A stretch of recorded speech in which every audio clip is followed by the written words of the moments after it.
Development Board.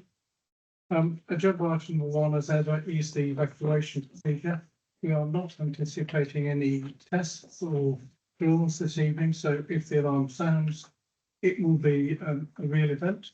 Please, if you do hear it, leave the building by the nearest exit, which is likely to be that door by the gallery. If for any reason we can't use that door, we should leave by the main door in the Civic Suite, which you entered the building by. Please go to assembly point G in the car park, just outside those windows, and stay there until tonight's proper officer says it is safe to do otherwise. Agenda item 2 is apologies for absence or members away on official business. Apologies received from Councillor Jarvis, Councillor Dervix, substituted by Councillor Phillips. Councillor Waffles, apologies from Councillor Waffles, sub by Councillor Osborne, Councillor Ridley, sub Councillor Melia. Are you all happy that we note those changes? Yes, yeah. Councillor Phillips, you probably feel like a substitute, so. It's not my father 3. I'll leave and you pull me back. Councillor Osborne, welcome back. You're hardly a stranger to the board. I think you've been before as well. So welcome back, all three of you. I hope you survive unscathed. Are there any pecuniary or non-pecuniary interests any members would like to declare? Thank you. Agenda item 4 is the minutes of the meeting held on 7th July. Are you all happy that I signed them as a true and accurate one? Thank you. All those in favour? Thank you very much. We move on to the applications for determination. The first one is a consultation for land to the east of the A444, north of the junction 11 of the M42 motorway. Anything to add to your report? No, Mr. Chairman, just to say, obviously, this is a consultation and North West Leicestershire have asked for our observations as part of their assessment. And you can see my recommendation there outlined in the report. Just one correction to the report, paragraph 4.2, second line, it refers to outstanding applications within the North Warwick junction 11. That should be junction 9, not 11. Otherwise, Mr. Chairman, there's nothing further to add. I'll just go through the second slide. On this one, the junction 11 is here, the M42 runs through the plan here. Appleby Magler's over here. This is the existing Mercia Park. The extension is in this triangle here. And the next plan will show you the development parameters plan for that with 2 units, one large one here and the second in development zone 2 there. In fact, it's much a replication of what's already there at Mercia Park. Thank you, Mr. Chairman. Thank you. Members, any comments, questions? Yeah, I'm not sure how we can do it. Well, I do have a bit of an issue because Mercia Park has already had an effect on Junction 11 roundabout, and I know through discussions with the people at Iron Property, they have got to change what's happened because there is a couple of pinch points on the way around the roundabout, and this is all going to enter into the roundabout. I just wonder if we can make sure that in the discussions with highways in Leicestershire, that actually they take into account that this could have an even more detrimental effect, and I wonder if they could even report it back to us, or we'd have to rely on what they do. But it definitely needs looking into because there is a problem there now because there's already 3,000 cars coming off that existing site at Mercia Park, plus 800 lorries every single day, and that has changed it completely there. And I would be really loath to see him do this, and then we have problems. Thank you. Mr. Brown, anything to add? No, Mr. Chairman, I can obviously add that into the representations if the board agrees to that particular point. But as Councillor Humphreys has said, this will be the outcome of the negotiations between National Highways, Leicestershire County Council and North West Leicestershire rather than us. But there's no reason why we shouldn't make the point. So, members, if you're happy, I think the recommendation is that we support the proposal in principle, but ask that the relevant agencies pay particular attention to the aggregate impact. particularly on North Warwickshire. You're proposing that, councillor Humphries? Yes, sir, yeah. Thank you. It'll be second round when he. Thank you very much. All those in favour? Thank you very much. Another consultation for land off Five-Field Road in Coventry. Mr. Brown, anything to add? Again, Mr. Chairman, just go through the slides. I know it's not particularly clear on there, but this is the Horse and Jockey is in Corley. If members know that, is roughly up the top left-hand corner. This is the road that goes down into Coventry. Five-Field, the junction with Five-Field Lane is here, and Five-Field Lane snakes its way through the development until we get to the road over here, which is from Kersley down into Radford. All access from this particular development will be from inside the site, inside the Kersley's development, which is taking place here. And this line here, in fact, is the line of the road that comes up through, and there'll be a looping here, so there'll be no access no vehicular access onto Five-Field Lane and then up through to Corley as a result of this application. So that's then important, Mr. Chairman. This is part of an allocation of City Council's area, and development is well underway to the south of this site. Members, any comments?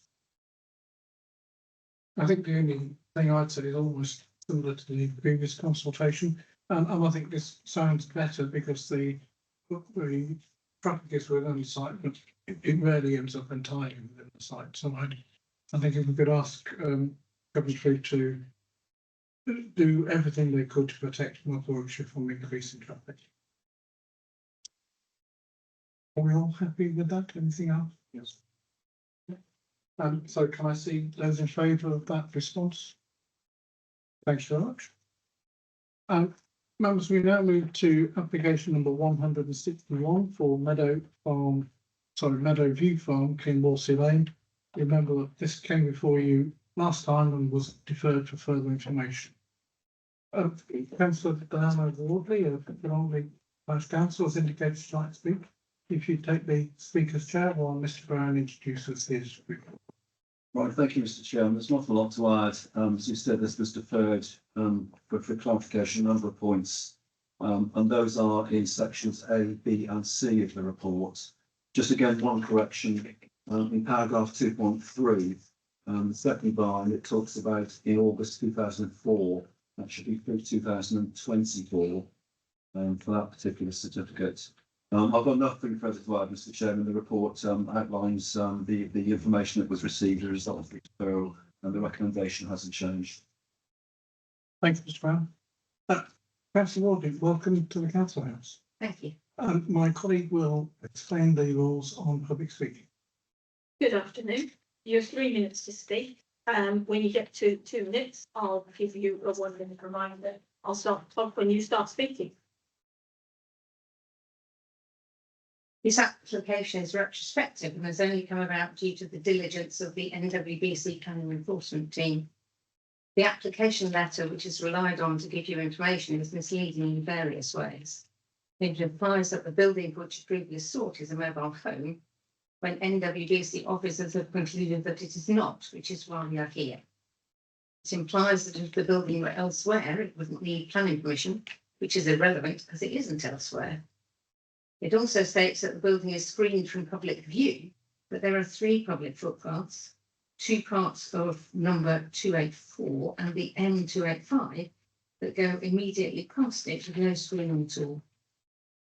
The officer's report appears to use the NAPC, which is an association of suppliers of this type of building, to support the application. At 8.2 in that report, it notes that the development is inappropriate in the Greenbelt. At 8.5, it identifies a potential fallback position, but does not reflect that there is also another static caravan very close by on the site.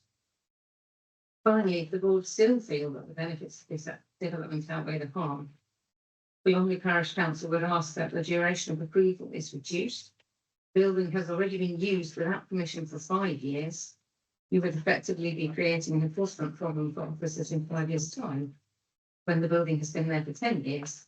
And may then be used, we suspect, as the basis for an application for a certificate of lawfulness, potentially as another separate dwelling in the agreement. Thank you. Thank you. Members, do you have any questions for the speaker? Just one question, I'm not sure if you'll be comfortable to answer or not, but I understand there is a concern that this application is contrary to the provisions of the neighbourhood plan for Philongly. Yes, I believe that's true, but I have to say I'm not as involved, haven't been that involved in the neighbourhood plan compared with some of my colleagues, and I can't really speak on that issue. Okay, no problem, thank you. Members, any other questions? In which case, thank you very much indeed. Members, any thoughts? Councillor Watson, then Councillor Brown.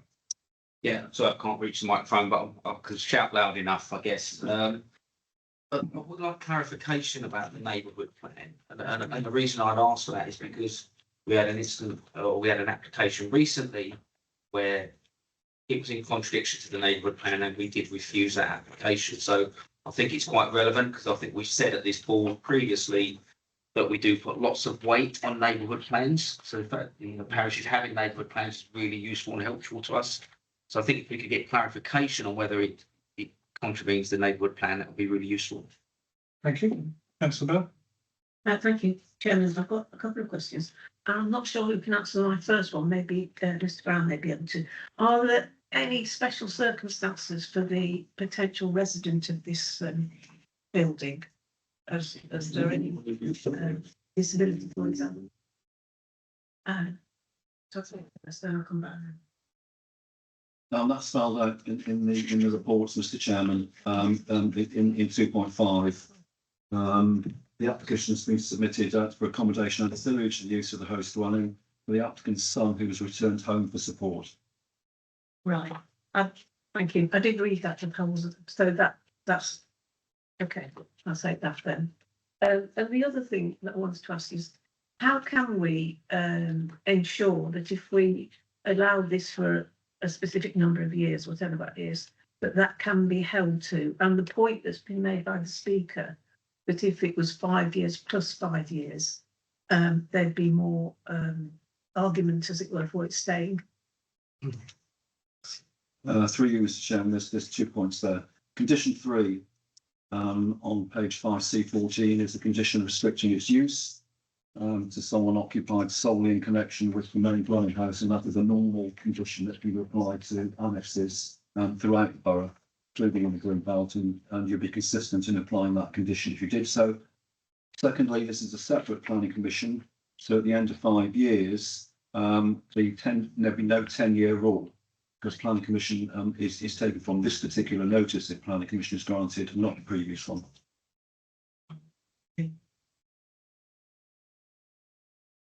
Ms. Brown, I'd like to understand some more about conformity with the Philongly neighbourhood plan. Particularly, I generally am concerned about this issue of the fallback position.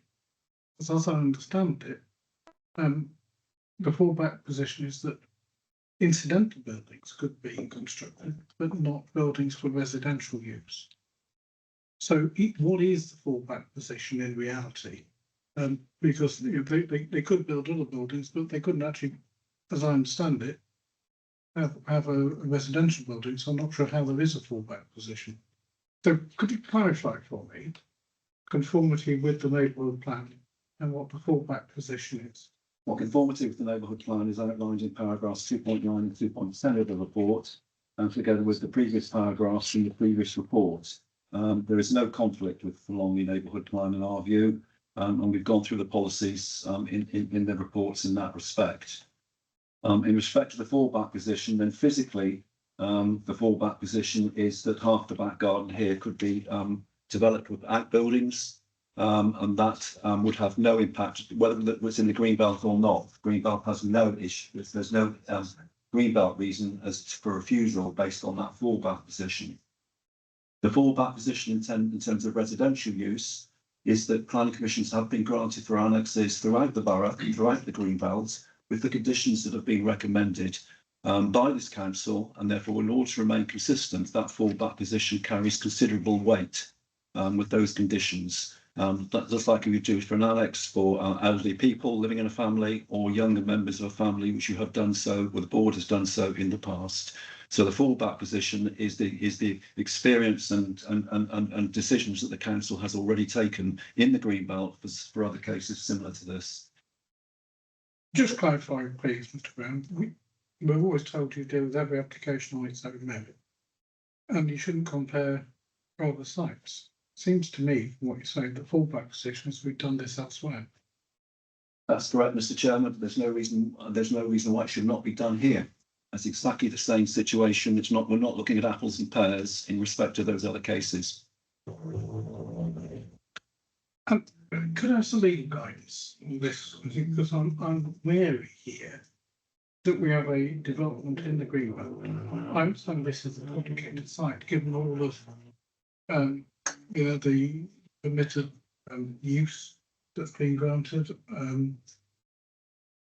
But in all honesty, I'm totally confused as to what the legal situation of this site is. In the Greenbelt, It's within the curtilage of the land bank. but surely that's pretty much the case in every It is. residential. It is, but it's within the curtilage, so there's more reliance on that than the green belt. So the rest of the land, they can build it within the curtilage. There is green belt, but it is within the curtilage. So anybody in the Greenbelt can build whatever they like within the curtilage of there. No, So what are you saying? it's, I've confused myself, haven't you? You certainly confused me as well. No, it's within the curtilage of the land.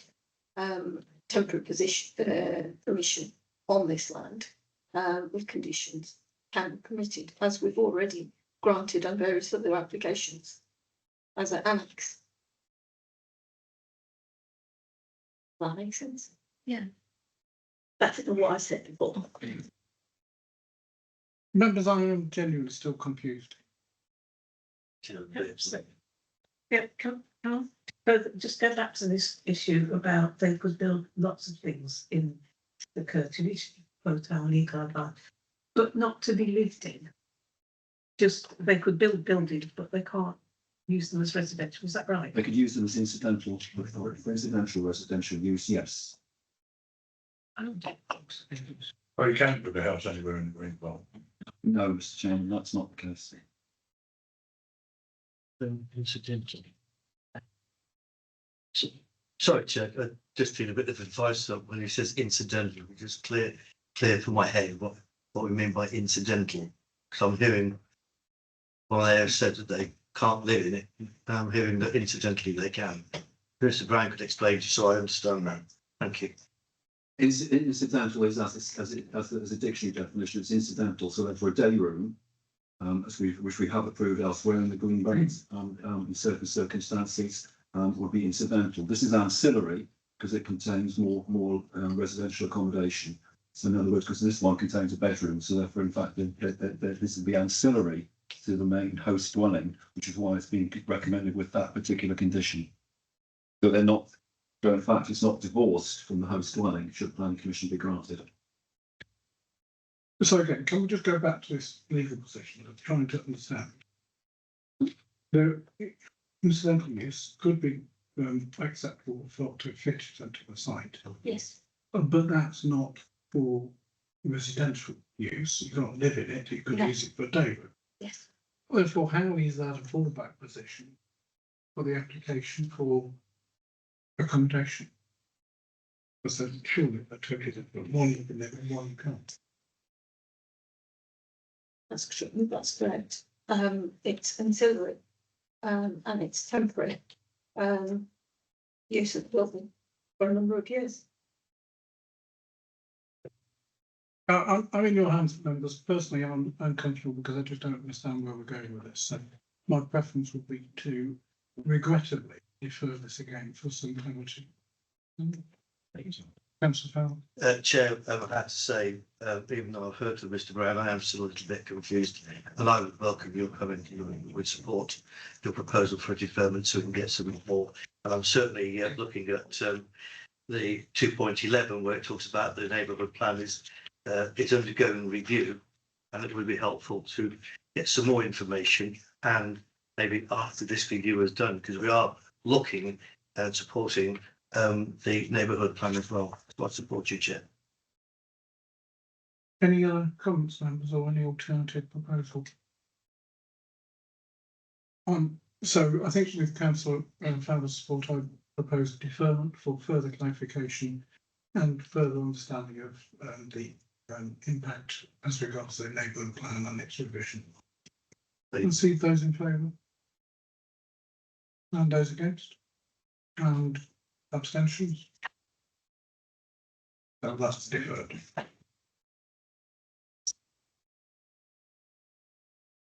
You obviously now need to go to application number 185 for the Aston Villa training ground, Bodymoor Heath Lane, Bodymoor Heath.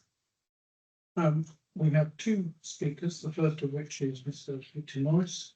Mr. Norris, you can take the speaker's chair while Mr. Brown introduces his report. Mr. Brown. Right, thank you, Mr. Chairman.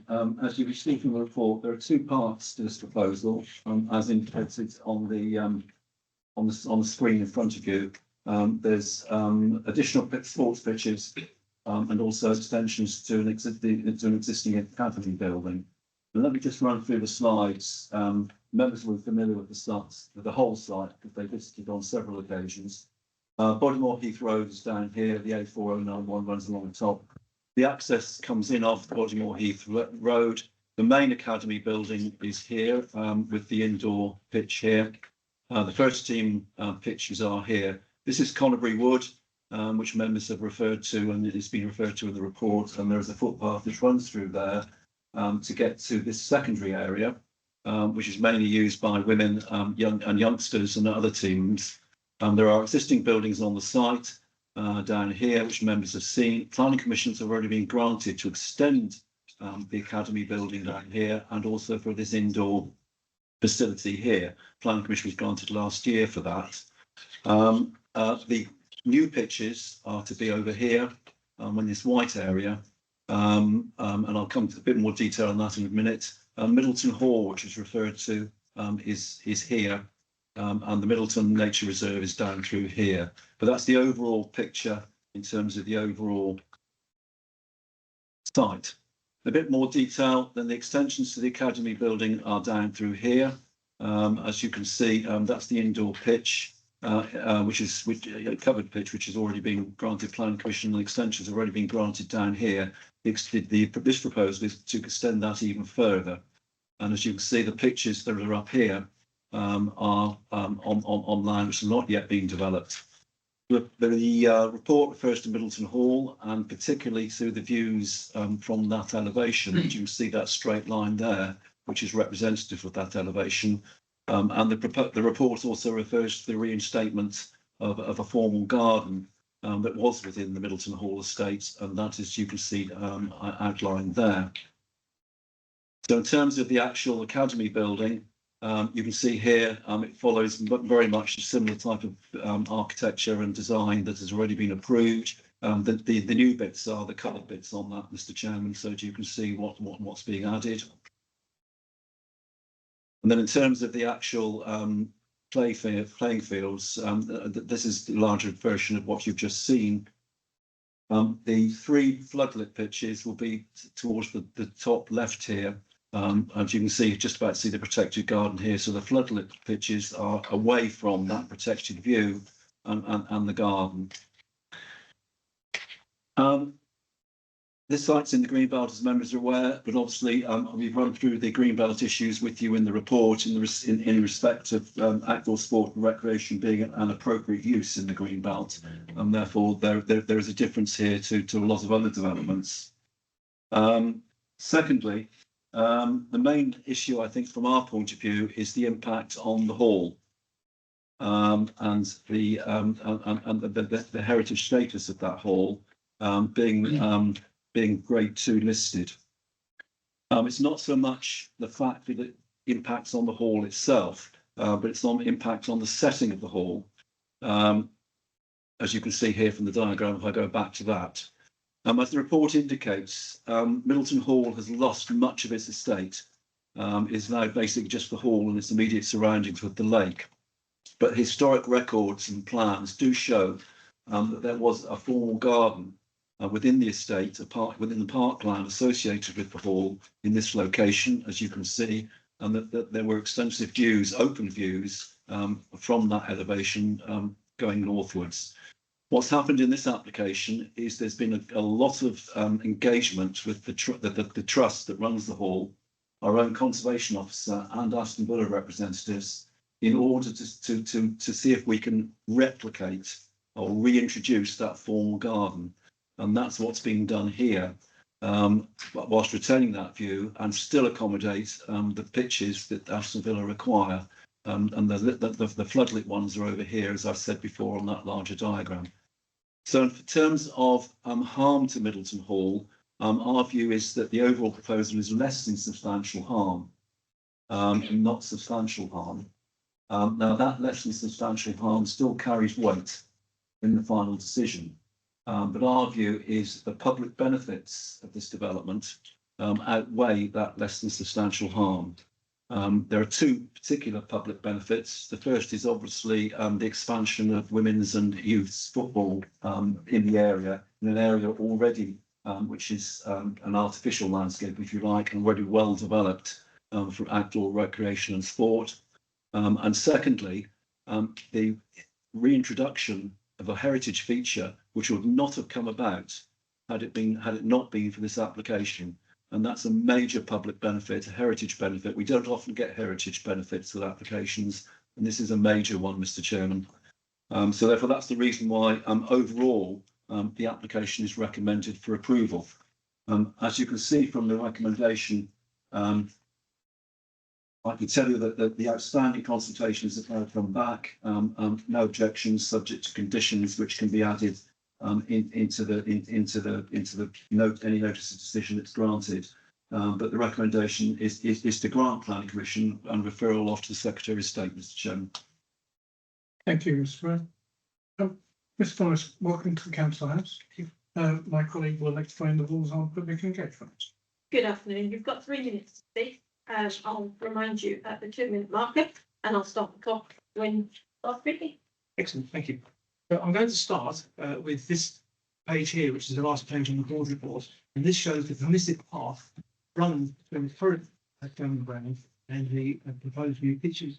I don't know if this has been circulated. I have been circulated. Okay. So page 1 of this extra document that I sent shows the permissive path of the northern end, and it shows it has been quite well used. Now has a notice on it which is going to discourage people. So this is not within the application red line. But this permissive path is going to be effective in the same way that Middleton Hall is going to be effective from time. So when this permissive path is created, I've said that, and I think goes back to the other side. Now, I would expect that with this path going in between the two sets of training pitches, I would expect the applicant to want to close it for privacy and security reasons, and that's not in the public interest. So this permissive path was created as part of the permission that was granted for the gravel extraction next to the A4091. And that was done for 2 reasons. It's community playback, one for the destruction of the green belt, and the other is that the lengthening of T17 was needed by diversion, which has extended T17 by nearly 1 kilometre. So it was useful, a good community playback to provide an extra footpath. Yes, so in this document here, I've enclosed a plan of that footpath layout, which shows the permissive path. I've also put some extracts of top and bottom. And the last page is an extract that shows the path and says permissive path open when operations began. So that was about 96, 97, as far as I've been making. But the gravel extraction has not yet been remedied. You know, that is still a destruction site. And for that reason, I think the permissive path should stay for that reason alone, because it was granted as part of the original other planning permission. Now, this path is a valuable part of the route from Middleton to Middleton Hall. It makes the route natural, travelling on a progression. Without this, the alternative is to go south around the bottom of the training ground, which adds over 1 kilometre to the route, which I think is quite injurious to the public interest. Public rights of way are very valuable. Give easy, free opportunities for exercise, fresh air, and socialising, which has to be good for physical and mental health. 1 minute remaining. Thank you. The applicant should be aware of their social responsibility and should be keen to minimise the negative impacts of this development, loss of green belt, and loss of this permissive path as that can happen.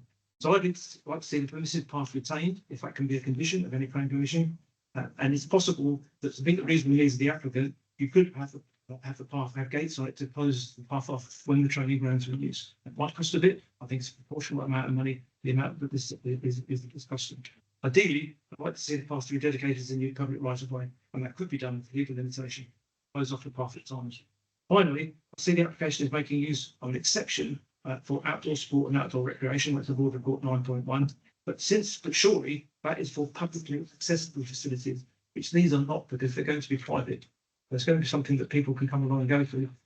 General purpose, right? 3 minutes. Sport and recreation. Thank you. Thank you very much. Members, do you have any questions for our speaker? Just one from me, Mr. Norris. I understand the permissive path you're talking about is not within the application site. Do you think it is? No, it's outside the red line. It's just outside. It runs along one boundary. But my point is that it's going to come under threat unless we can do something to protect it. So your concern is what may happen rather than what proposed was? Yes, it's a permissive path, which means the landowner can close it off at any time they want to. But there's nothing in the application that affects the path. It's silent as far as I can see on the path. Thank you very much. Members, any other questions? Thank you very much indeed. Our second speaker is Mr. Sean Dock, who will talk to us on Teams. Mr. Dock, welcome. Hello. My colleague will talk to you about the rules for public engagement. Good afternoon. You've got 3 minutes to speak. I'll remind you at 2 minutes that you've got 1 minute outstanding, and I'll start the clock when you start speaking. Great, thank you very much. Well, first of all, let's congratulate the women's football in the English Euro. So this really sort of gives a bedrock to what we're trying to achieve. So we came to the committee for permission for the Women's Super League Centre, which I'm pleased to say will be opening in 8 weeks' time. So that's great. And the pitches up at Middleton Hall are the actual completion of that. They'll integrate it all together, make it a super centre for women's football. We've worked very closely with Middleton Hall, and I've had many history lessons. We've worked on all these bits of landscaping with the members. We've had the members come into this training ground. We're also going to fund some bridges around the lake, which is separate to this, so they can open that up to get some more revenue. So we're very closely with them. And I think it's also worth noting that at the top of the plan, where the floodlights are, that is where HS2 compulsory purchase the land and are building a railway, and we believe it will be built in the next 20 years or whatever timeline they're using, but nevertheless it's CPO'd, it's fenced off, so it is actually going to be about 3 or 4 metres above ground level when they open it, so it is a little bit of a blot on the landscape. But from the landscaping bit, it'll Middleton Hall are quite happy, we're quite happy, and we always work with them anyway. We always have over the last few years. So that the Women's Super League Centre, and those pitches come together, and also the Regional Talent Centre. This is for the younger girls from about 6 years old up to 16, which we've got in Portakabins at the moment, which is not suitable. So we're going to bring everybody up there, subject to planning permission, and have an elite facility for everybody to work together. And then onto the building that to extend the current building there, where the Women's Super League is at one end, we put an application in to put at the other end a boys' academy, which again will it'll have facilities for the RTC, the young girls, for dining and medical. Thank you. Dining, medical facilities, classrooms, because we have lots of classrooms.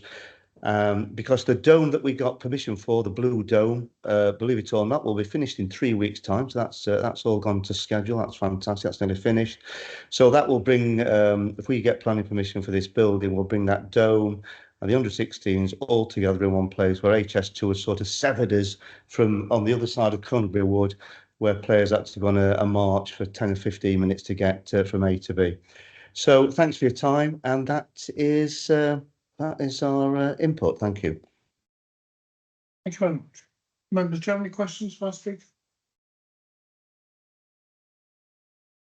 There are no questions, so thank you, Mr. Dunn. Thank you. Thank you. Thank you very much. Mr. Brown, before we go into the debate, I'd just like to have some clarification from you. The earlier speaker talked about the exemption to Greenbelt policy, with the issue of whether the site is for public use or non-public use. What is your view over the use of Greenbelt for, if you will, private recreational space rather than public? The definition of that exception will be in the NPPF, and it doesn't distinguish between public or private. It just says outdoor sport, outdoor recreation. Thank you, Mr. Price. Members, over to you. Who'd like to speak first? Councillor Bell and Councillor.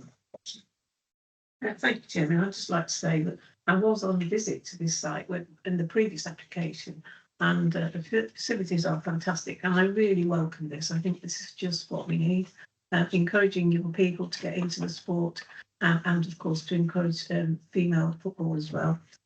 So I think that's great. The speaker on the footpath, I think, will take lead from you, Chairman. It's not inside this site that we're considering. So I can quite understand that Aston Villa might want to be very sure of security while they're dealing with young children, but I think that's between them and whoever might want to challenge them on the path. I don't think it's for us to consider. Councillor Watson. Yes, thank you, Chair. It follows a very similar comment. It's outside of the actual boundary of this planning application. But perhaps for me, a point of clarification. It's about what's the difference between a public right of way and a permissive right of way? A public right of way is a statutory. You've got a statutory duty. You can use it statutorily. Sorry, Mr. Chairman, getting your name set. You've got a right to use it basically, and no one will stop you using it. Permissive path is, as it says, it's permissive. It's the path which you can walk along with the permission of the landowner. Right. Okay. So you don't have a right You to don't have a use a right. permissive path. Okay. Thank you. Councillor James. Thank you, Chairman. I fully support this application. I think it's a really good suggestion, but I particularly want to say that I support the heritage benefits that we're going to get from it. I think as someone who knows Middleton Hall, I really think the development of the formal garden is a real benefit to Middleton Hall, to the area, and if anything else, I support it for that reason. Councillor Murray. Thanks, Chair. As a Newcastle supporter, I probably shouldn't be supporting this. And my granddad's probably not very happy looking down on me at this moment, but I went on the visit earlier this year and was very impressed. I did think that the women and girls facilities were below par compared to the boys and men, so I'm really pleased to see that that will be rectified. But fully in support. Councillor Hawthorne. Thank you, Chair. I'd just like to speak in support of the application. I think the fact that they've engaged with the heritage elements with Middleton Hall is to be commended. It's more than a token gesture, as Mr. Brown's pointed out, that the reinstatement of the traditional garden is above and beyond what is expected on a lot of applications of this sort. So that's a real benefit, as well as the excellent facilities we're going to get known for in North Warwickshire. So I'm fully supportive of that. The permissive path, I do understand the reasons for bringing that up, but I think that is a separate issue to what we're looking at tonight. Spike, could you just take us back to the map? I'm a little bit confused. I think the area that's shown white is largely for playing pitches. Are there any physical buildings in that site? Aside from the lighting? No, Mr. Chairman, it's basically open land. Excuse me. So the impact on Middleton Hall will be the buildings, if you want, to the east of the site. The impact on the hall will be, well, these buildings won't be seen because of the wood in between. But clearly, as we've indicated in the report, there'll be some floodlighting, there'll be some fencing, and it, rather than being a natural landscape, it will be an artificial landscape. That's the change. And in your view, are these permanent or temporary changes? As far as I'm concerned, they're seeking permanent plan permission, Mr. Chairman. Okay, I understand that, but I'm trying to think that a solar farm has essentially the same impact, and we view that as temporary. Well, the application has been sought for a permanent consent. A solar farm normally, in its introduction, its description, will come in for a 40-year period. There's no particular time period depicted in the description or in the proposal on this application at all, so therefore I'm treating it as permanent. Okay, thank you, Mr. Brown. My concern really is trying to measure the harm to the listed building. And in almost every respect, I can see that potentially there is harm. That is materially, my view, by the improvements which are being delivered by the applicant and the trust. I'm just trying to evaluate in my own mind how much harm there really is by, if you like, this change of use when it's fences and lighting columns, which to a large extent won't be visible. So I guess the only point I'm trying to make is if you are challenging the level of harm that's created to the whole, because I don't see it as substantial. And the mitigation, I absolutely agree with you. I think is overwhelming in that sense that the net result is that there'll be significant improvement to the setting of the hall, in my view. Members, any other comments? Councillor Fowler.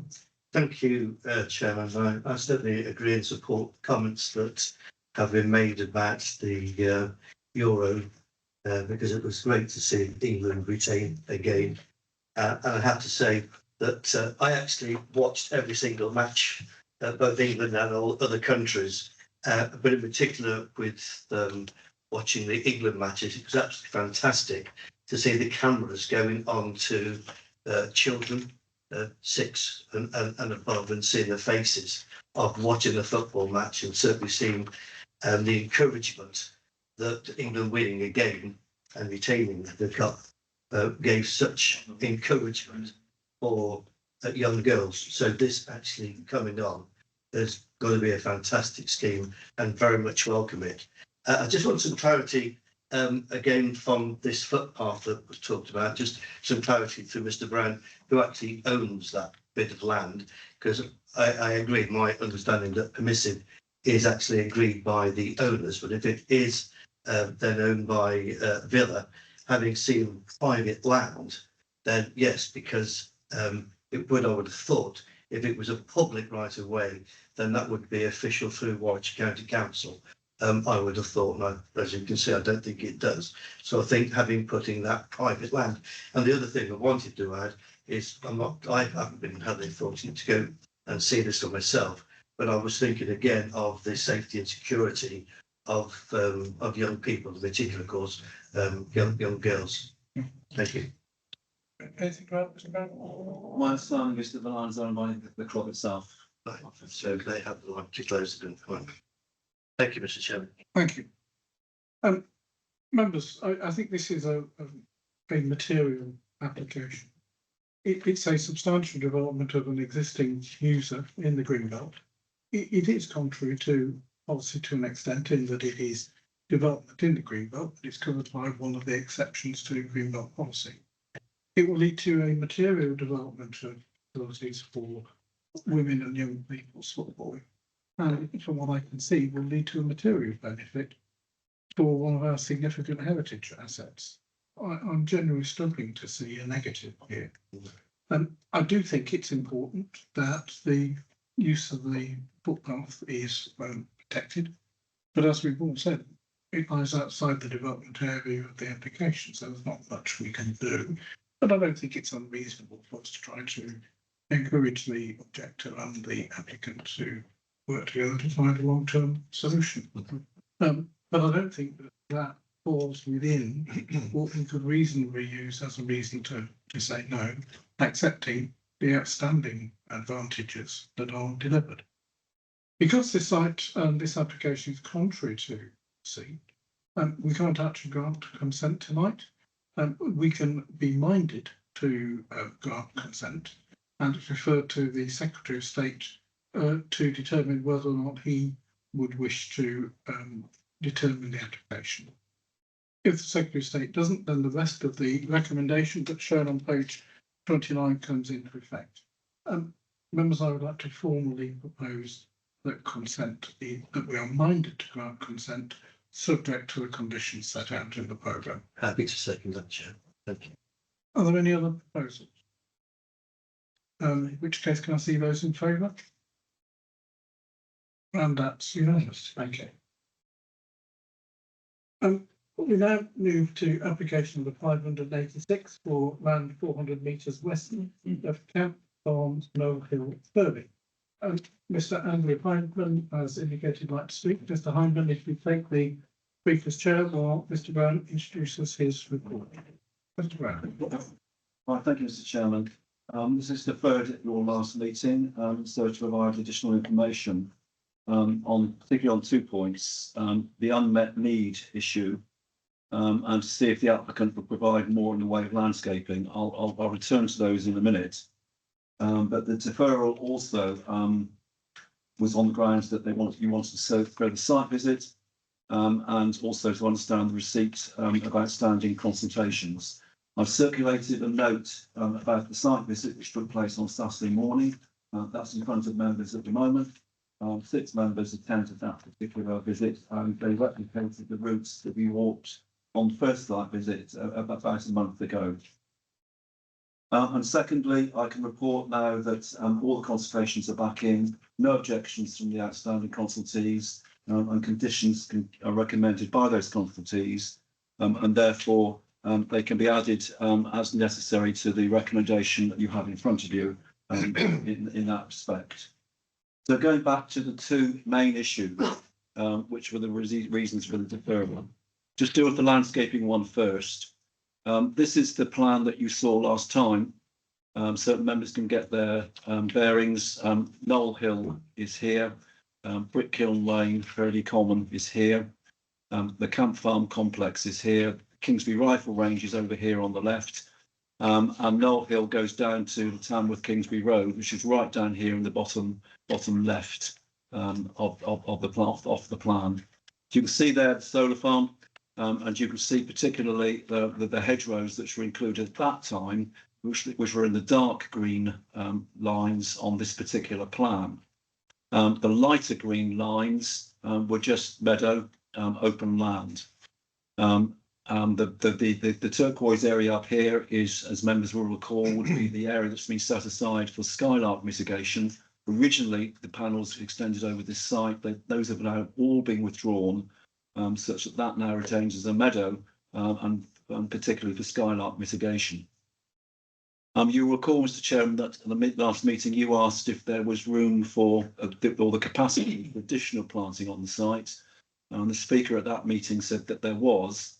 And as a result of the deferral, we've now got an amended plan, which basically, in essence, shows that all the areas that were open corridor of meadow or grassland will now be hedgerows. So therefore, you can see those on the green on the darker green there. As a result of that, there's increased number of compartments on the site. There are in fact 10 there, where there were originally 7.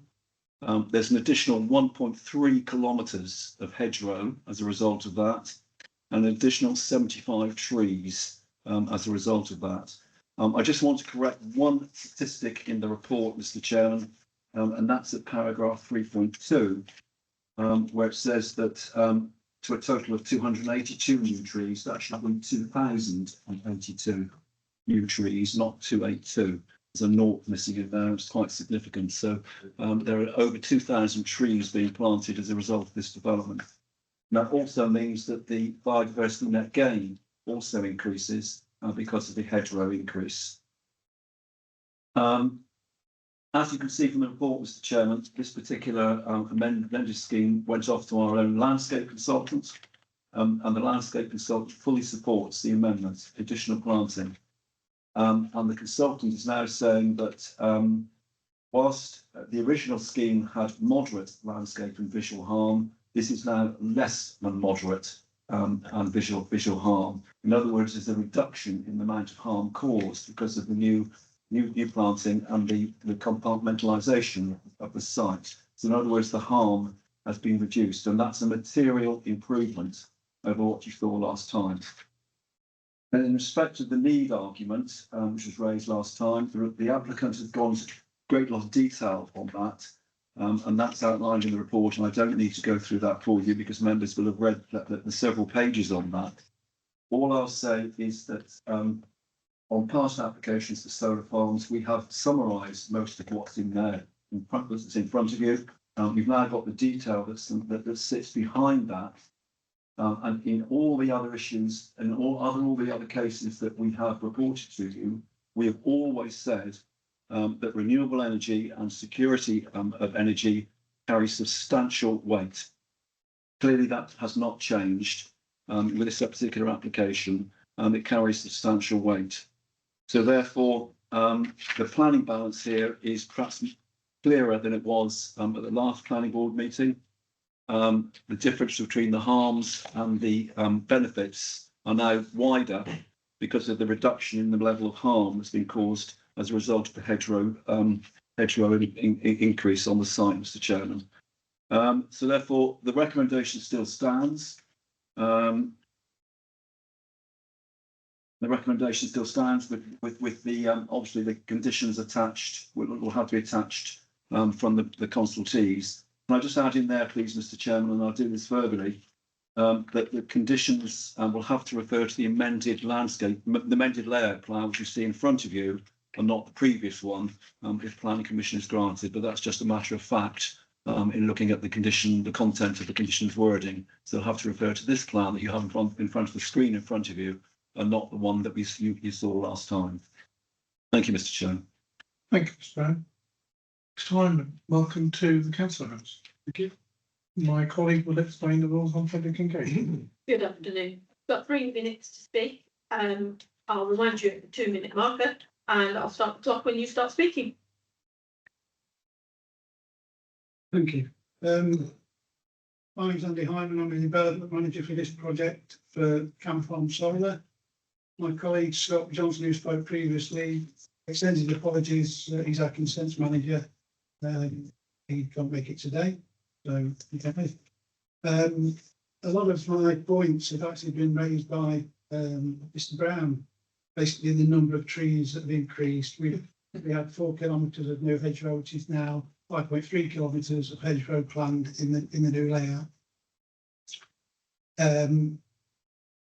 The original submission provided the council with evidence of cumulative impact, which shows quite clearly there's no cumulative impact linked to any of the development in the area, including High Speed 2. And since the previous committee meeting, we've provided further data to the council with relation to the need for the development, such as the data that clearly shows the need for solar nationally, whereby the UK has currently less than 16 gigawatts operational, and we require 90 gigawatts by 2050, shortfall of over 70 gigawatts, or 4.5 times what we have now. So there is a need. And then regionally, the National Grid are currently having a connection reform process, which we are taking part in. And the zone T5 that North Warwickshire sits in currently has a total shortfall of 8,000 megawatts in this zone for the 2035 target. And I say every 50 megawatt makes a significant difference. Camp Farm Solar sits in a pool of projects which have some progress in planning but are not yet permitted or constructed. So we're sitting in a pool there, and there is an upper limit that the grid are looking for, and we set well within that. 1 minute outstanding. Okay. We've also given a lot of information about comparisons with other local planning authorities, similar size, and it's basically on par or just a fraction more than North West Leicestershire, but about a half of what's been put forward in Charlwood, relative size. A lot of this is repeating what's in the documents, that we're compliant with the National Planning Policy Framework, the National Policy Statement for Energy, which says how much energy we need, and is also compliant with the Policy Statement for Renewable Energy Infrastructure, Was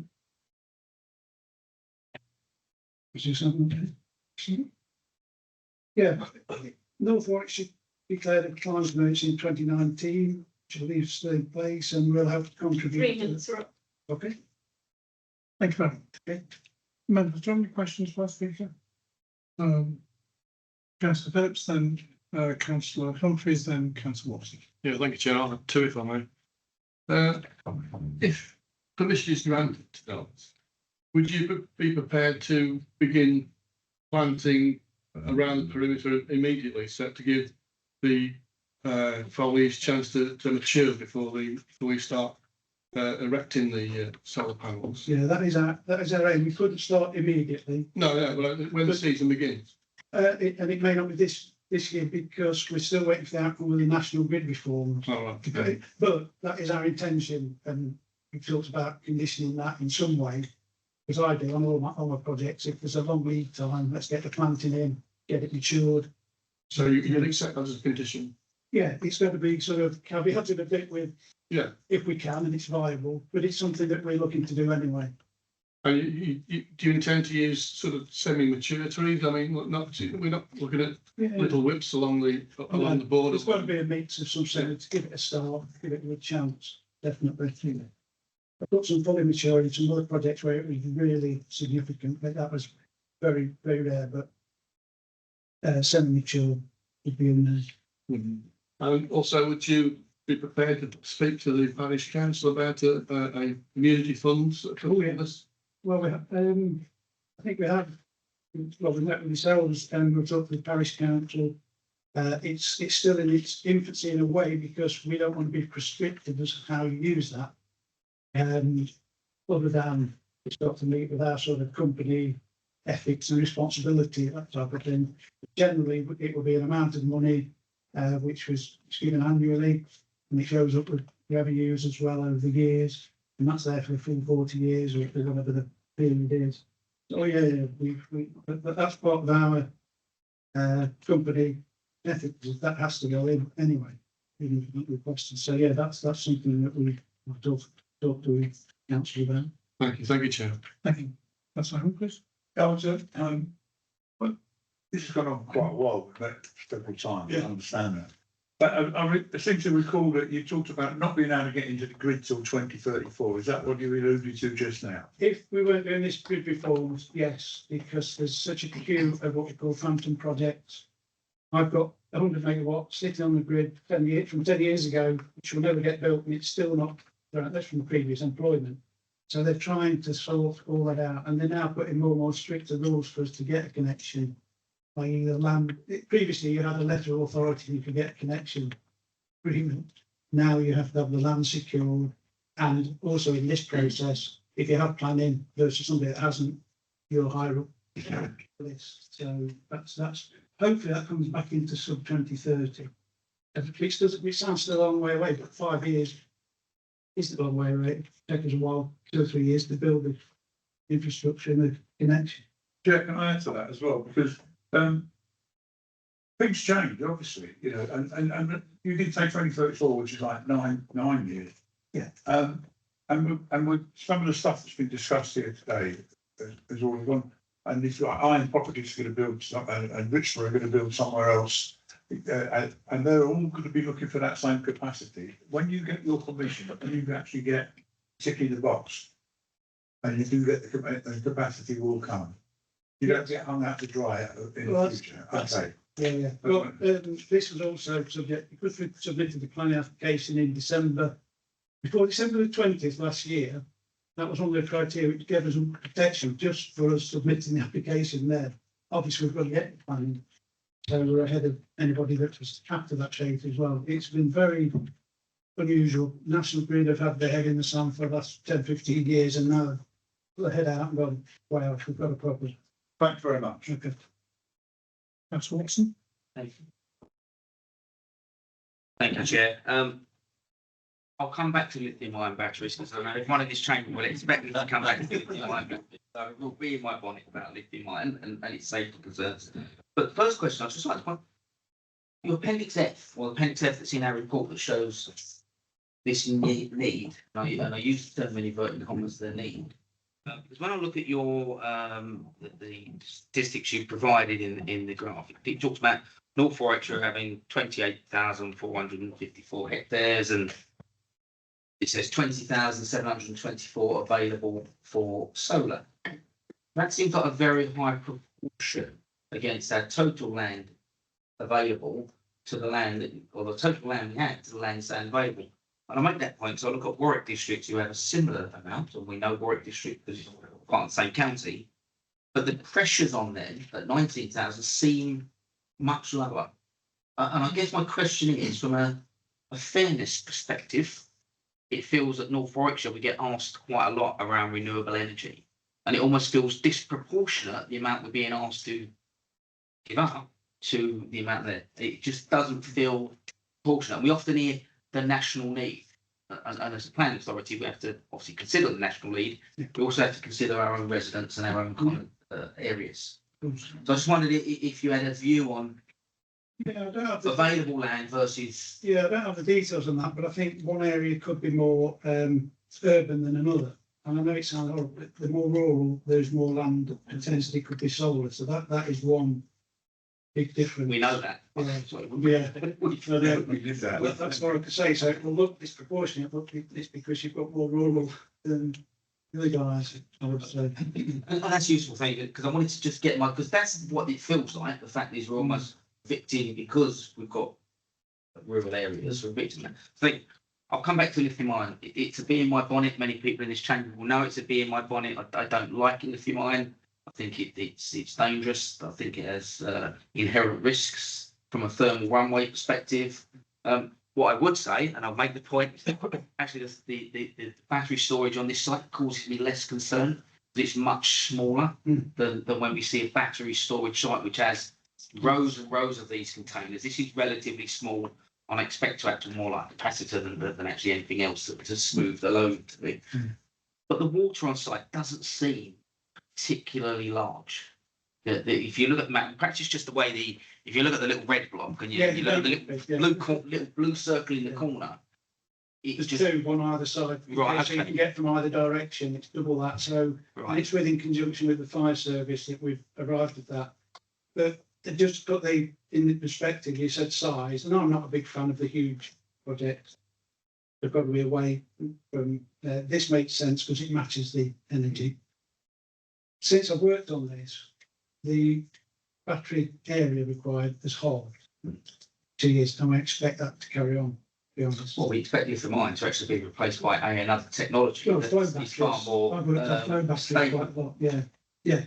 It's a much more robust. And just one final bit of information. Connection, I guess, is to the is underground to the grid. Yes. Yeah. Okay. At the minute, we're assuming road, which is quite a long route, but we've got third-party landowners that we're talking to go across soft dig, shorten the route, and minimise harm on the road, or disruption on the road, basically. Thank you. Thank you, Project.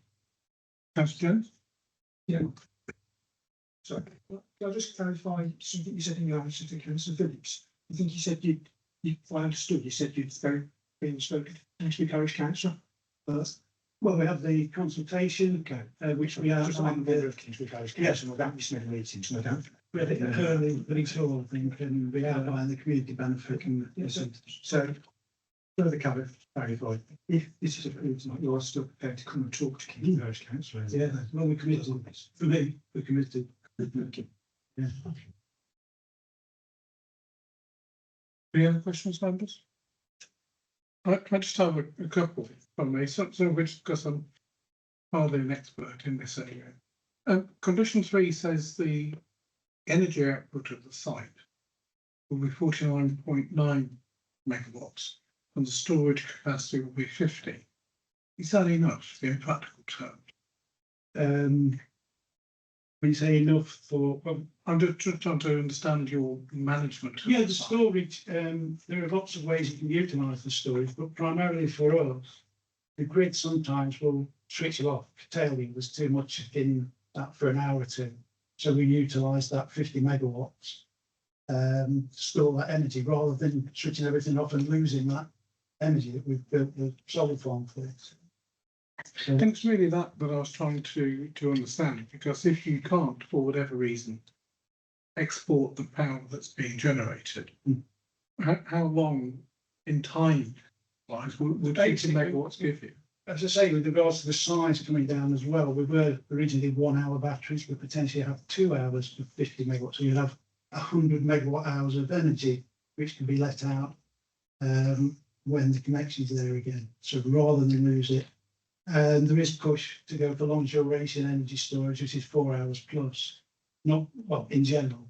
That has a preferential view in the National Grid's view as well. Storage that's long duration has a higher ranking, and that is something that we can see. So it wouldn't take any more room, and to be honest, by the time we build it, won't take any more containers. To be honest, the way it's. Okay, I'm not sure I understand totally, but I think I get the drift. My concern is, I'd much rather land be used for agriculture.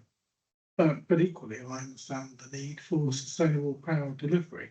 What I really would like us to get to is the situation, I think, in Scotland and the north, where because the power can't be moved and stored, exactly, the facility is essentially turned off. Yeah. So I'm just really wanting to be sure that once you've built it, you can actually use it. Exactly. That's what we have to ensure with the connection agreement that we have it. And there'll be no shutdowns for maintenance with the grid, and there will no, so we have to minimise them. And they've been horrendous at the minute. If we had a quote today, you couldn't get export or import anything at the moment in a lot of places. So they're trying to get rid of the bogus projects so that the network can flow again with projects such as this. Okay. To supply, yeah.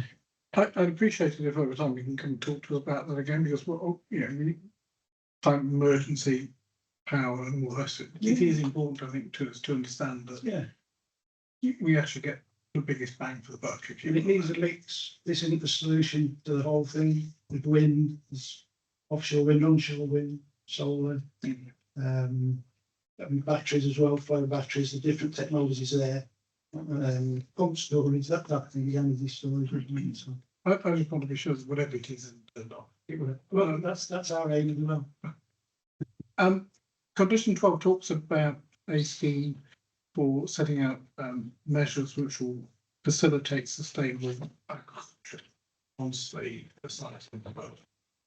Can you give us, I don't necessarily mean now, but in the next period, details of what that will be? Because one of the concerns for taking land out of production, I accept that this is 98% not best and most versatile land.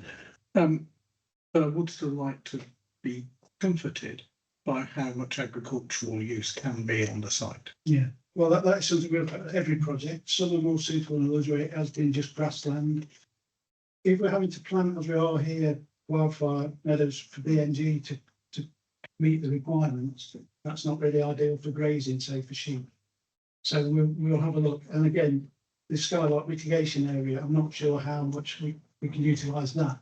That's obviously not planted with panels, but it's something that we've discussed as we can't give a definitive answer, but it's something we will take on board and try and work with the council to get that in place. And I'm grateful to you saying that, because I've heard in the past lots of stuff about even grey sheep underneath them, and we had an appeal hearing here a few months ago, and the evidence was that actually there is very little land underneath solar farms that are actually used for sheep grazing. But I'm encouraged by what you're saying, that there may be some alternative sustainable agricultural use. And it'd be good for us as an authority to understand that. Look, I'm at such an age, I don't want to leave a bad mark on the planet. So myself and Scott, who's very driven, we've got a lot more trees than we envisaged, but that's good. And finally, just to clarify, you are content with additional conditions relating to liaison with the local parish council? Oh, yeah, well, and for the early as you can. Yeah, that's what we're saying. That's what we're saying. We want it early if we can to get the most coverage as early as possible. But there are sort of restrictions that we'll work together on. Thank you. Thank you very much. Thank you. Members? Nothing else? Nope, happy. In which case, thank you very much indeed. Over to you, members, who'd like to speak first? Well, I think you probably all dealt with the discussion as part of the questions to our speaker, but is there anything else you'd like to raise? Councillor Reilly, I think you were first, then Councillor Phillips. I'm sort of torn about this application. I do like the fact that they've worked really hard with the planning officers and the number of trees that have been planted. I think my question's probably to my colleague. We obviously had the solar farm application in Flomley, and there was a long discussion about quality of land and the, you know, concern that about the lack of bread that would be produced if this was turned over to solar farms. And I can't quite see the difference between that application and this, if I'm honest. So just really a bit of clarity from colleagues why there seems to be less concern about this application than the Flomley one. Well, look, from my perspective, I think they are very similar. I think the differences here are visual impact, and there's been a material change from the last conversation, this one about the impact of the visual impact and the extent of potential flooding and the nature of best and most versatile land. But honestly, yeah, I generally have concerns about any of these sites that take away a large amount of agricultural land, as I think you can probably guess from the questions I was asking the speaker. I don't see any of this as being a slam dunk decision one way or the other. They're all balanced, nuanced. But I think here the visual impact is materially less, particularly given what our officer said earlier on in terms of his less than substantial harm. So visual impact is important. That's the difference. The amount of agricultural use is important, flooding and the impact on heritage and historic assets. Anybody else have any other? Yeah, if I could have said, just follow on that, because we had that conversation Saturday when we was at site. My understanding is that this land isn't as farmable, if that's the right word, as the Flomley land. It's not, you use the best and kind of, it's not quite as good effectively for farming. Is what was my understanding. Is that correct, Mr. Brown? Thank you, Mr. Chairman. Councillor Watten's correct. The solar farm at Flomley, the majority, over 90% of that was best and most versatile. It's not in this case. It's 98%. I'm just looking at paragraph 8.59, the previous report, where we say it's 98% is graded 3B. So it's moderate quality, not best value. So there's a substantial difference between the agricultural value of the two sites. Does that give you enough comfort, or is there more you'd like to? No, that's helpful. As I say, the other application was a few months ago now, so just interested in what colleagues' sort of thoughts were on the differences between the applications. Oh, no, as I said, well, I'd rather it's agricultural, but we have to recognise where we are in my policy. Councillor Bell, I think, and then Councillor Jones. Thank you. Yeah, very helpful. Kevin's just said, I generally problem with these very large sites going under glass, as it were, as opposed to crops. However, not up to me to decide where we get our energy from. I was concerned about this site until I went on the site visit, and then I did think that, particularly now, I can visualise it with the new vegetation that's going in. But it's not. It isn't seen quite so much. It seemed to be in the middle of not very much, to be honest. So I was more comforted when I went to the site visit. I think it's more appropriate here. Although, as I say, I'm not a wild enthusiast of it at all, but you know, we are where we are. So that's it really. Thanks. Councillor Jones. Yeah, thank you, Chairman. I went to the site visit on Saturday, and I must say that some of the concerns I had prior to going to the site visits being mitigated to a certain extent. I do feel a bit better about it now than I did, particularly like things like the Skylark field and the tree planting. I think that the extra tree planting, I think that's really good. And I accept that quite a lot has been done to mitigate the visual impact. But I do still feel that for me, the visual impact is still a significant concern. And I am struggling to support it, even though I can see there are the benefits. I'm still struggling to support this because of the visual impact. And I think not just for residents of Hurley, but if you're coming from Kingsbury, it's just as important. So yeah, I'm struggling to support it for those reasons. Thank you. Councillor Fitch. Yes, thank you, Chair. I'm conflicted really. I welcome what the developer said, and I appreciate the attention that paid to it, but I'm still conflicted on this. That I haven't been able to put forward a cohesion motion to vote against it, planning reasons. So I find myself conflicted. I should be abstaining, but I just it'd be nice if it's the size of it that has concerned me.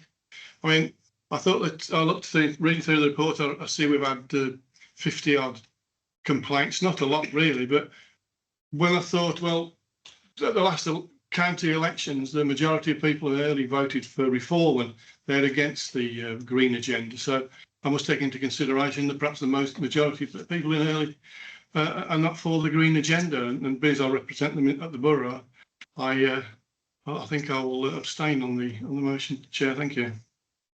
Thank you, Councillor. I mean, I generally can appreciate the conflict. I think all these things are genuinely following balance.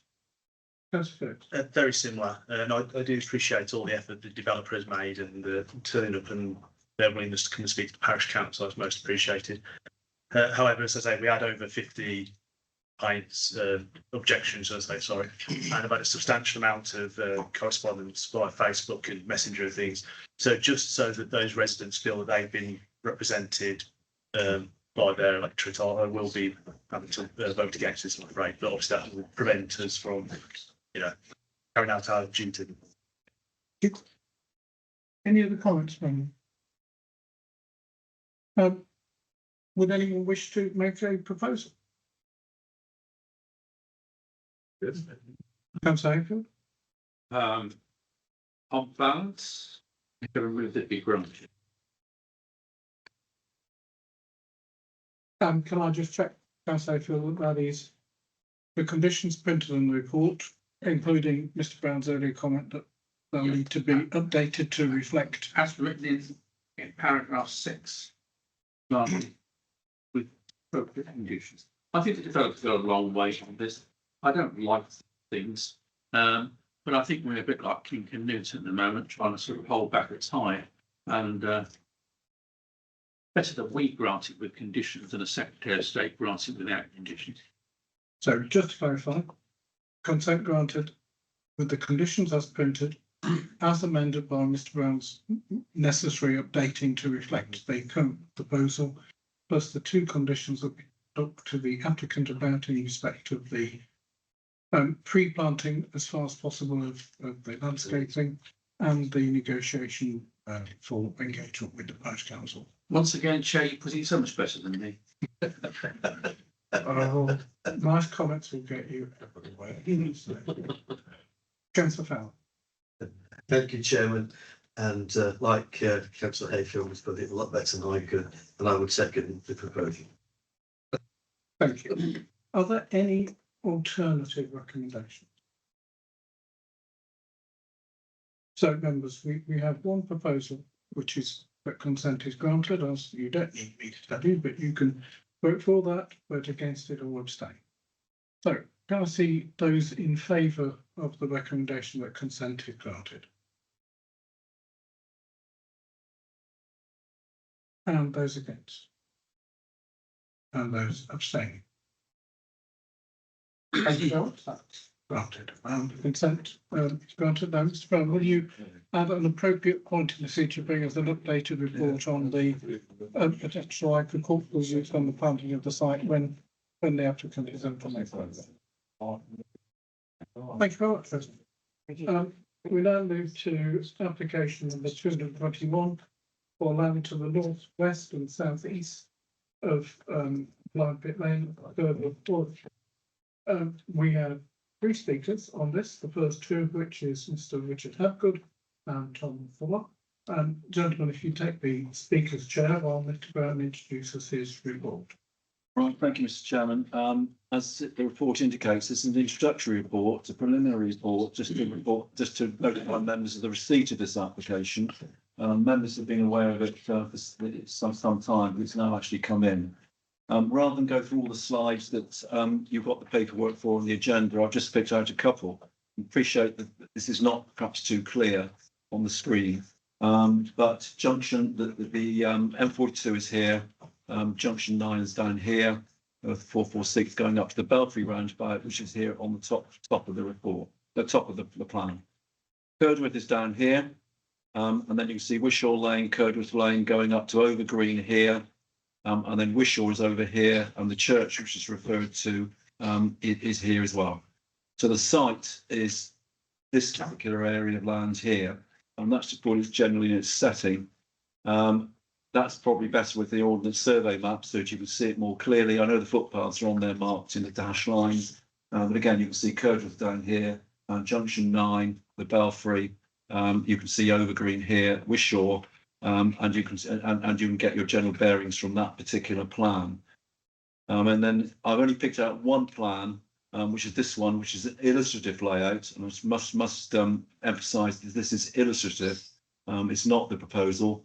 It's one way in which the parameters of the site, this has been developed by the applicant, could be developed at the end of the day. I don't intend to go into the report, Mr. Chairman. It describes the application in some detail. It's a very large application, and the planning balance, again, you were saying earlier on, most decisions are finely balanced. There's going to be a planning balance in this one too, where you're going to be assessing all the harms on one side. Clearly, this is green belt. You've got landscape, visual, noise, traffic harms, and you also have to consider the wording of policy LP6 in the local plan, which talks about strategic local needs, strategic employment needs in the borough, and that particular policy will carry significant weight. So there again, another balance which will have to be assessed here. And that will be done, Mr. Chairman, when the application comes back for determination to you in a few months' time. Thank you, Mr. Fuller. Gentlemen, welcome back to the council. You'd be surprised to hear that my colleague will now explain the rules of public engagement. Good afternoon. You've got 3 minutes to speak. Are you sharing the 3 minutes? So Yeah, 1 minute for me, 2 for my colleague. okay, that's fine. In round figures. That's fine. I'll let you carry on and I'll stop you at 3 minutes then. All right, okay. Members, please do visit site to see that this proposal will be an appropriate development that will cause harm to at least 335 acres of productive agricultural land. The sheer mass of this 3.14 million square feet development will permanently harm the character, visual amenity, heritage and openness of the existing green belt landscape. Nearby to this site, there are schemes totaling 85 million square feet plus 10 million more in design stage that are lying empty or with approvals but not yet started. So where is the need? We fear unsustainable traffic increases on all local roads, including Junction 9 M42. We further say the applicant's lack of respect for our communities and our 2021 local plan and the NPPG is appalling, especially in respect of our long-term health and well-being arising from PM 2.5 traffic and noise not able to be designed out. Members, this land is greenbelt by definition, purpose and policy. The proposal will result in a permanent loss of 330 acres of open countryside, undermining greenbelt purposes. Whilst the applicant may state this land should be reclassified, this is not the case. The land fulfills the purpose of the greenbelt fully. It serves to separate us from Birmingham, which, given the recent development of unoccupied Pedimore, is ever more vital. The local plan emphasises, and I quote, it is the rural character of North Warwickshire that distinguishes it from its neighbours. That character is to be retained by safeguarding the countryside and protecting its openness from encroachment. The sheer scale and volume of this development is neither appropriate in scale or character. Proving the site is greenbelt land, there is no exceptional circumstances to override greenbelt protection. The site is speculative with no confirmed tenants or actual use of the site. Furthermore, there is over 85 million square feet of available warehousing in the region with another 10 million square feet approved with planning. It is productive, high quality agricultural land. This report omits this is farmland, not brownfield, not derelict. This land has been actively farmed for generations. Reclassifying it as grey belt because it lacks hedgerows from historical clearance is misleading. The Grade 2 listed church, which borders the site, will lose its historical rural setting. Construction, vibration, and industrial activity will damage the listed church. The developer downplays these risks. Unsustainable traffic and infrastructural impacts. The highways do not cope as they are today. The A446, M42 Junction 9, A38, all projected to be at 100% capacity by 2031, excluding this proposal. There'll be vast destruction of habitats and protected species. Proposed green infrastructure does not compensate for this ecological loss. Bordering wildlife site will be hugely impacted by this development with no care from the developer. We strongly disagree to this and object to this application. So do the people of this borough, along with over 1,500 signatures on a petition who are all fully against this. Thank you. Thank you both. Members, do you have any questions for our speaker? Gentlemen, just one from me really. It's more procedural than anything else. The recommendation before the board tonight is that we essentially note the report and arrange a site visit. So there will be subsequent meeting at least, to determine the application. You are very welcome to come back and talk to us at that occasion when we're about to make a determination. I just want to be sure that you were aware that this isn't your only opportunity to have spoken to the board. We are, Chair. Yeah, I understand that. We're just conscious of how important our green belt is and the destruction of our village. And one question from me is whether we can join the site visit to give you the local knowledge as a parish council. Thank you. I'm not sure that we've done that in the past. Is there any legal guidance on that? We can look into it, Chair. If a request comes in, we can look and review it at that point. Mr. Brown? Just two things, Mr. Chairman. The same opportunity ought to be given to the applicant. But on the other hand, this is not a planning inspector's visit. But it could be conducted as long as both parties are present. The alternative is that the parish council could identify any particular locations which it particularly wanted members to look at. Much of the impact they're talking about has already been submitted in terms of their written objections, and so therefore members can see those online, or we could circulate those. But if the parish council is being invited, then out of equity, the applicant ought to be invited as well. So look, my view is subject to there being no legal impediment. The whole purpose of the site visit is for members to see the site and understand it. Having yourselves and the applicant there would only help us to understand. So long as we are not breaking any rules, then yes, I think. Members, it's messing about entirely with the agenda, but are you all content with that?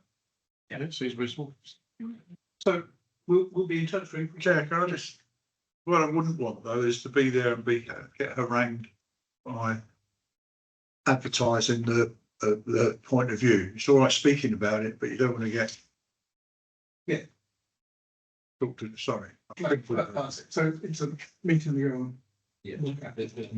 The reason I asked is more due to the scale of it and how big it is for Wishing around Kirkworth. I think it'd be beneficial that we are present to give you the local knowledge and potentially take you to the church and the resident views, because the elevation from residents is above the site as you'll look over it.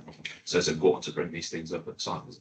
Absolutely. Look, generally the whole point is that we understand as far as we can. Yeah. So I think, as Mr. Brown suggested, something which will we agree in advance where we're going to go and what we're going to look at, so that we do have as in full an understanding from yourself and from the applicant as possible. He's only advantageous, I think. Yeah. But we'll check the legality. We will be in touch, but we'll make it work if we can. Thank you. Thank you, Chair. Thank you, Chair. Our next speaker is Mr. Lewis Payne. Mr. Payne, if you'd like to take the chair.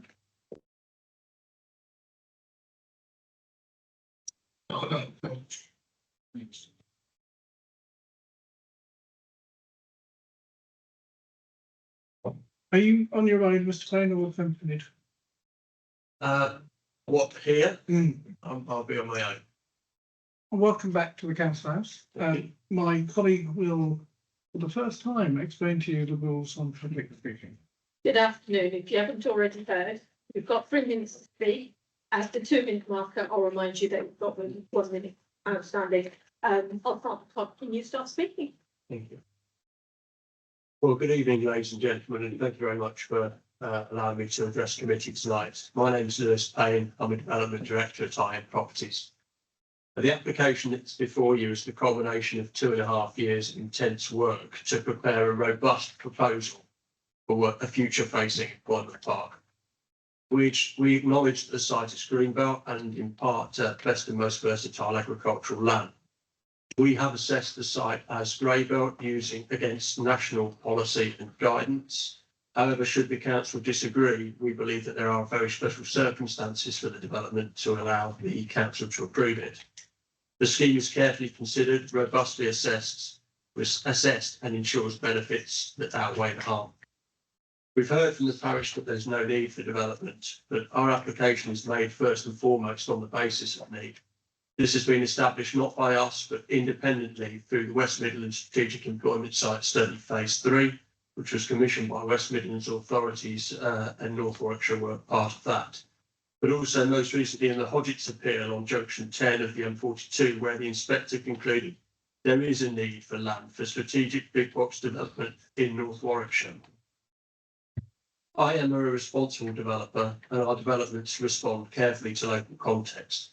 The proposal before you has been designed as a landscape-led scheme with up to half of the site proposed as green and blue infrastructure, which will attenuate surface water, create important habitats with up to 15% biodiversity net gain, create open space that's accessible to all, with visual screening to protect the amenity of local residents and important heritage assets such as the Church of St Chad, and provide community facilities and allotments, orchards and play space.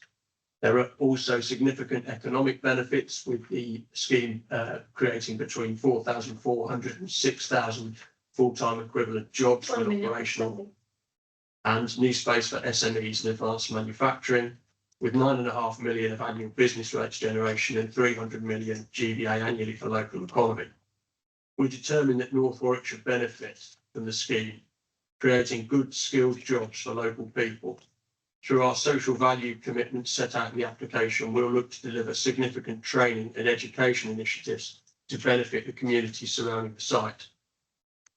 If permission is granted, Drive has the potential to be an exemplar development for North Warwickshire, creating much needed employment space and with it, jobs and prosperity for the borough. Thank you. Thank you very much. Members, any questions for our speaker? Councillor Philip. How many people would you think we employ from the borough?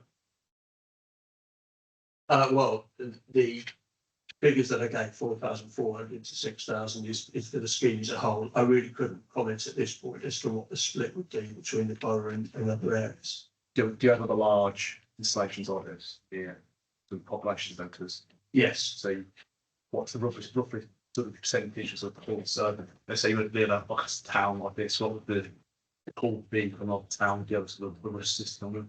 I couldn't give you a statistic, I'm afraid, but what we would look to do is create public transport routes that make it as easy as possible.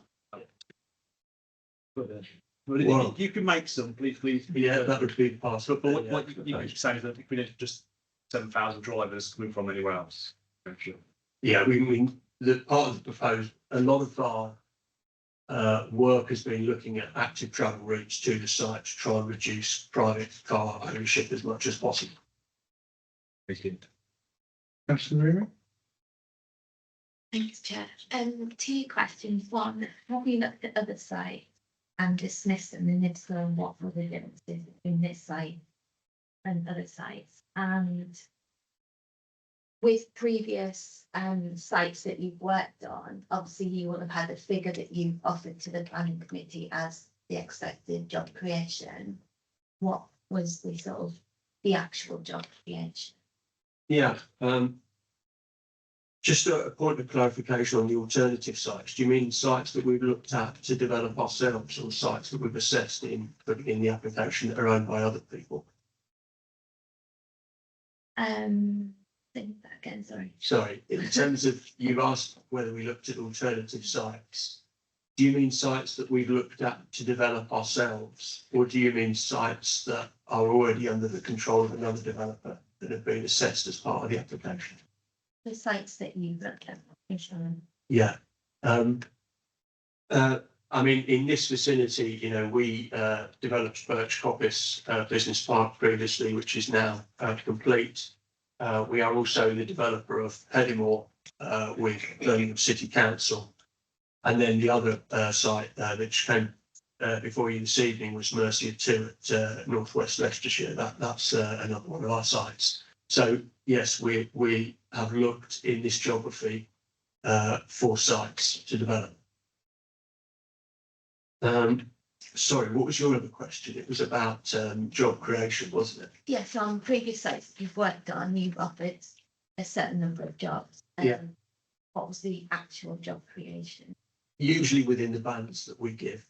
The reason that we do give a band is because, you know, at the moment, as has been mentioned, this is a speculative act, albeit founded on, you know, good research and independent research as to the need. The reason we give a band is because we're proposing a mix of both B2 manufacturing and B8 distribution. And it's very difficult to assess how many jobs are going to be involved in each business that eventually locates there. But generally, you know, we've seen job numbers pretty accurate to the band of potential that we give for our sites. That's a party. Actually, my question should have been answered, Chair, so that's okay, thank you. Councillor Parsons, as councillor, you are perfectly entitled to ask it again. No, it was the projected job, the variety of jobs that were going to be there, yeah. Thank you. Councillor Watson. Thank you, Chair. My question relates to a comment you just made around the West Midlands survey I've done around employment. Unfortunately, in a previous role, I was the portfolio holder for economy for the whole of Warwickshire. Warwickshire's unemployment is actually generally lower than its surrounding areas. And I think we import circa 25,000 people into North Warwickshire for work. I think we export a much lower number, so somewhere around 16,000.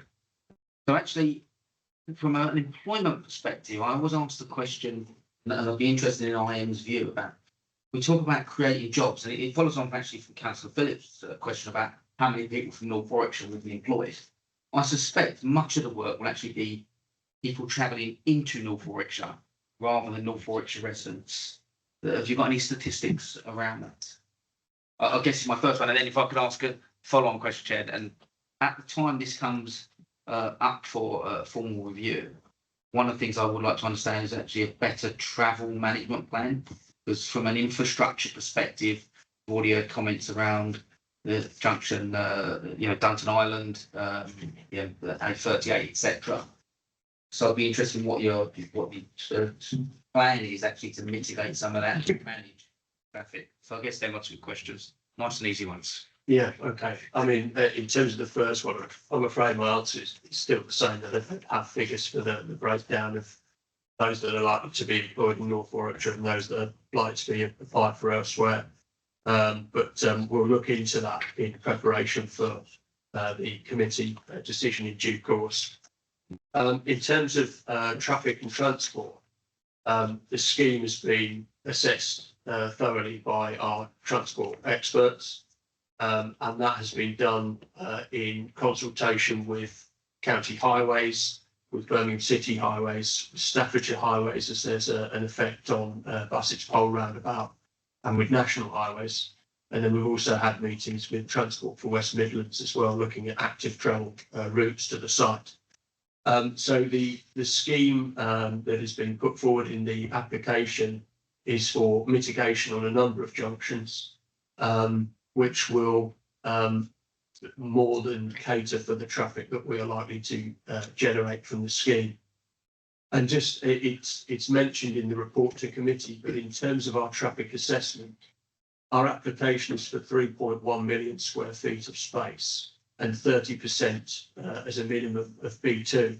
And B2 generally tends to be a higher traffic generator at peak times than B8, which is the measure. The traffic consultants in this application have actually tested 3.5 million square feet and 50% B2 to make sure that our proposals are as robust as they can be. There is a series of meetings that are taking place at this point with Warwickshire Highways and with National Highways to work through those highways proposals at the moment. So they are being refined in terms of the packaging mitigation. Councillor Osborne? Yeah, thank you, Chair. Yeah, I'd just like to ask what sort of units that you envisage in job creation? Is it sort of warehouses?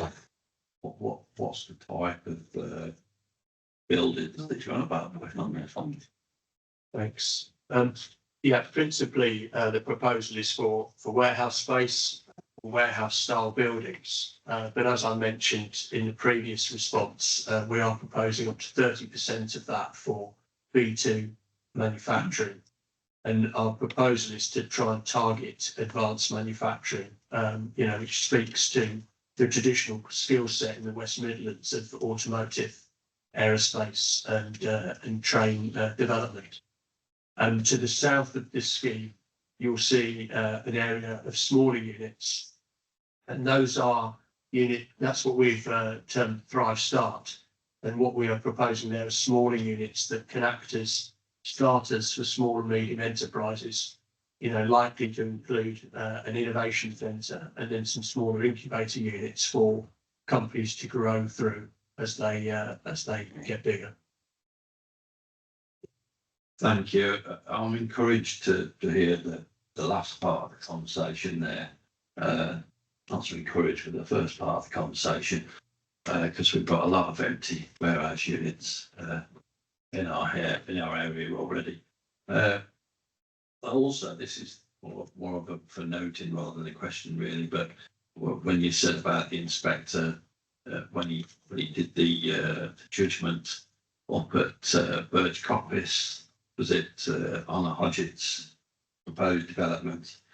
He also said that keeping the meaningful gap was the right thing to do. So that is what that the parish council who was speaking before you had alluded to. So it will be a trade-off, I would have thought, about what the development is and that meaningful gap and the local plan.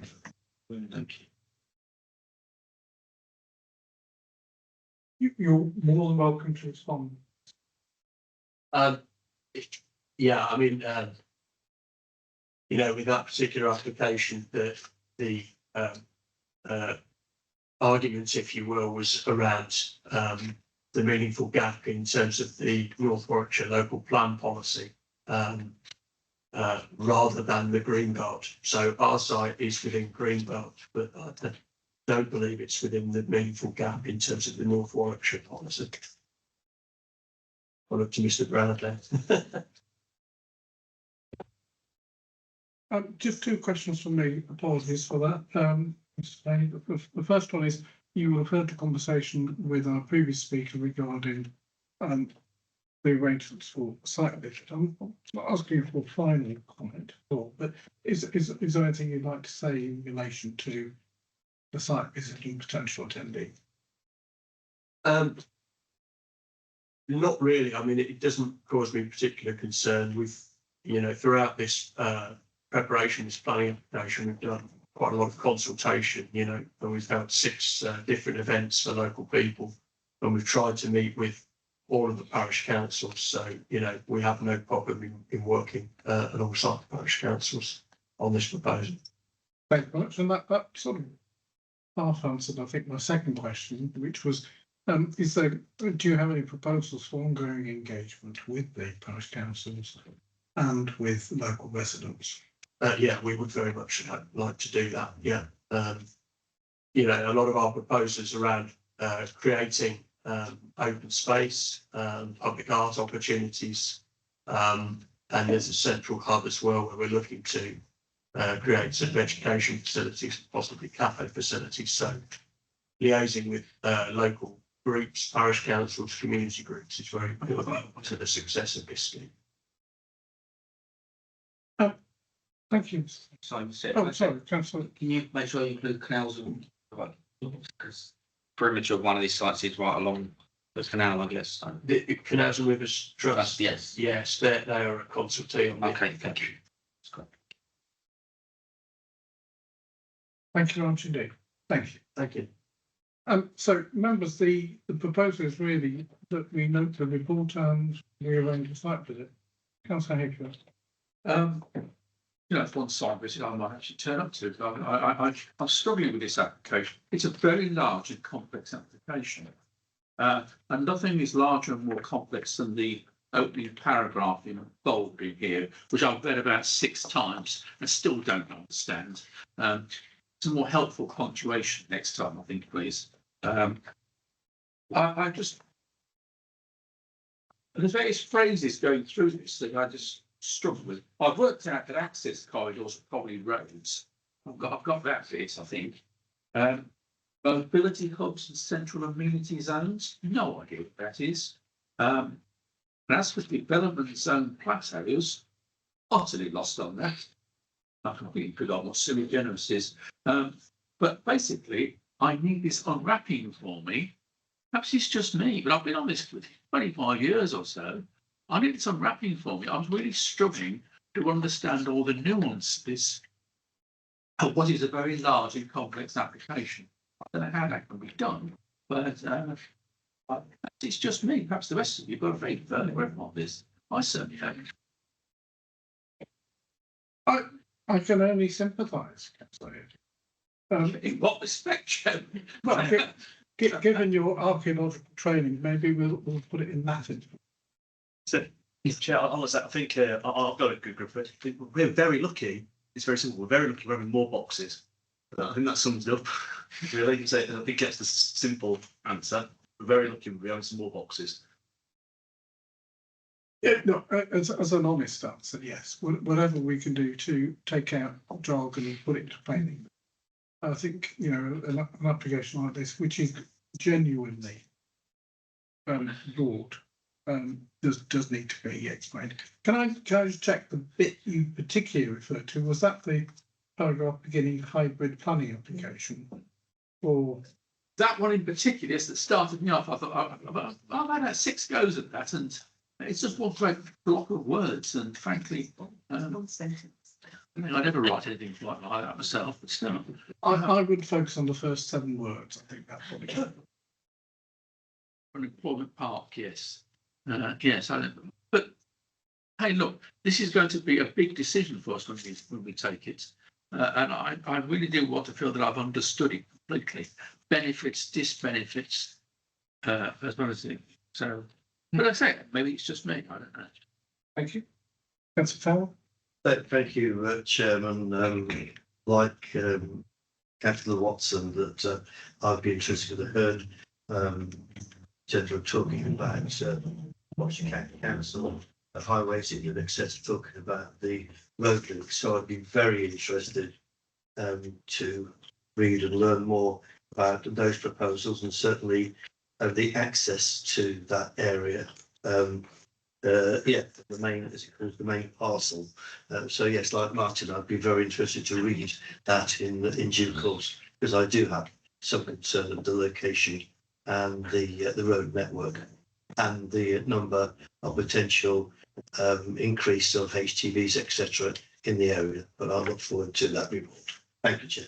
Thank you very much.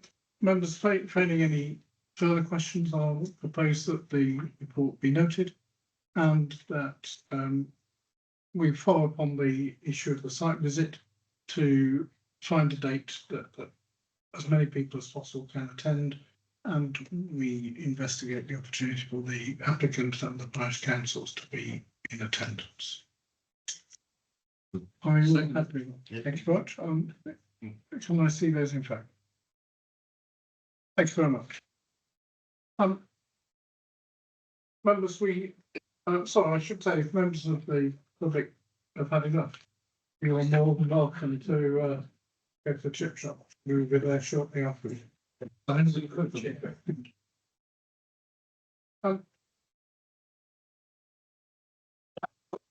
Whilst we're doing that, I had to check. I thought I knew what sui generis meant, but it is of its own kind. So my understanding was about.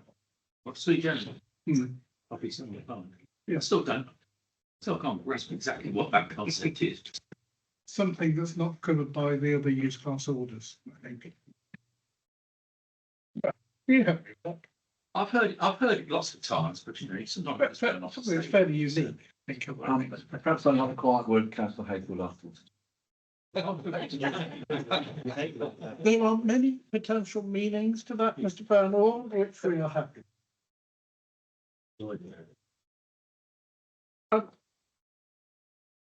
Members, whilst people are leaving us, we move on to agenda item number 6, changes to written appeals.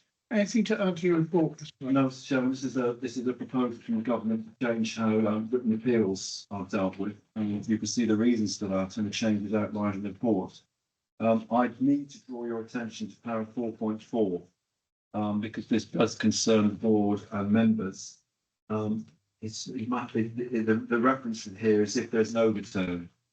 In other words, whatever the overturn is, whether it's a recommendation of approval going to refusal or refusal going to approval. The only statement which will now go off in an appeal under written reps would be the report, the board report. If the court is argued one way, the inspector will want to know why the board has gone the other way. So therefore, rather than just saying we refuse because of A, B, C, and D, the minutes are going to have to be made far more explicit as to the reasons why you've overturned and the evidence that you've got to back that overturn. That's absolutely key, and I can't stress too much the evidence that you've got on which to overturn a recommendation. That's the key thing. To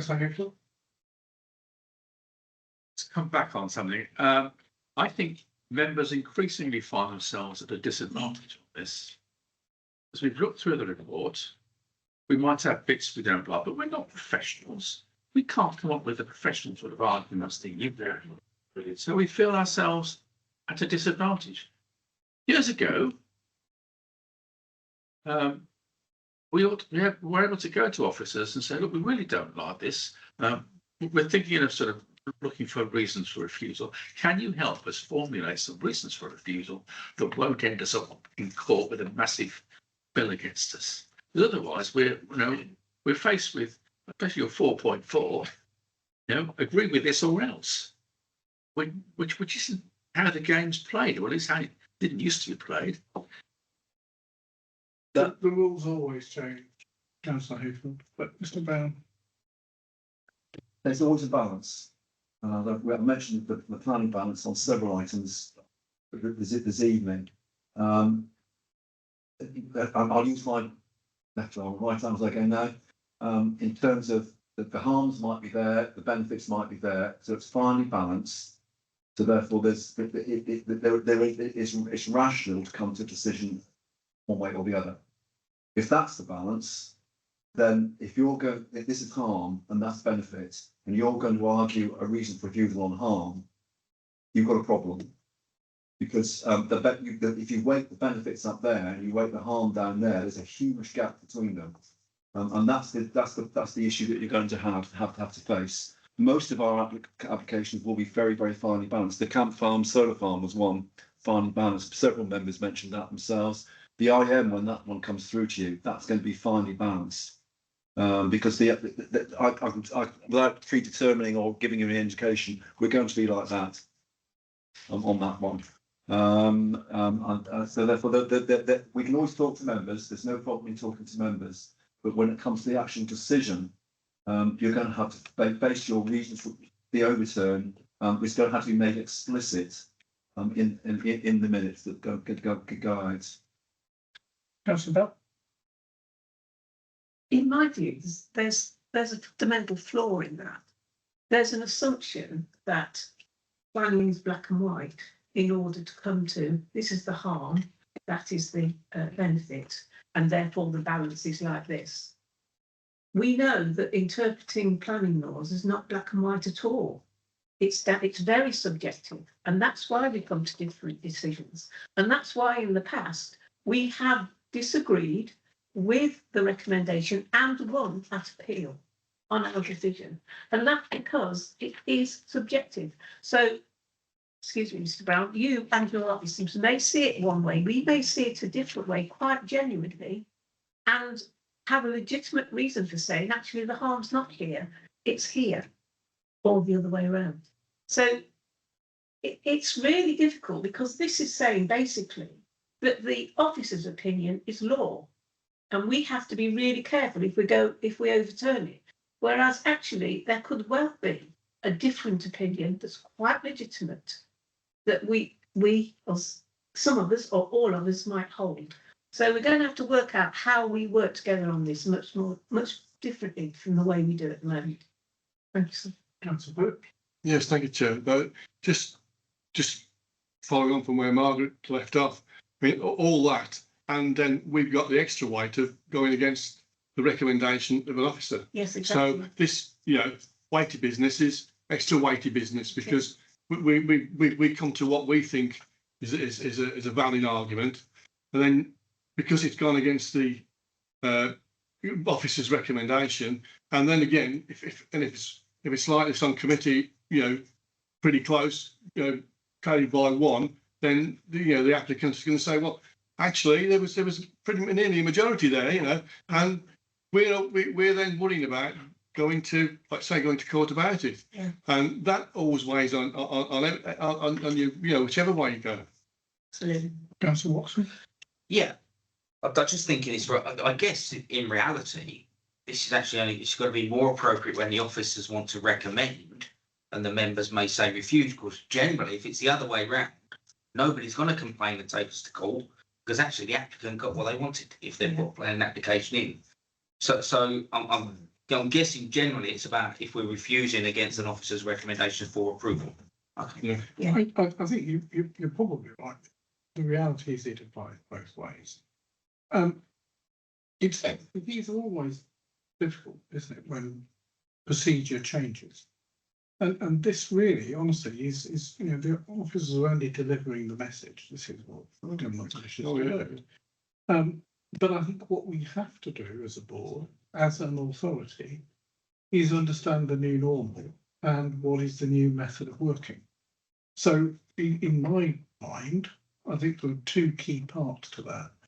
One is much more discussion, understanding of the issue before the recommendation comes to board, so that members have an opportunity to understand what the case may or may not be.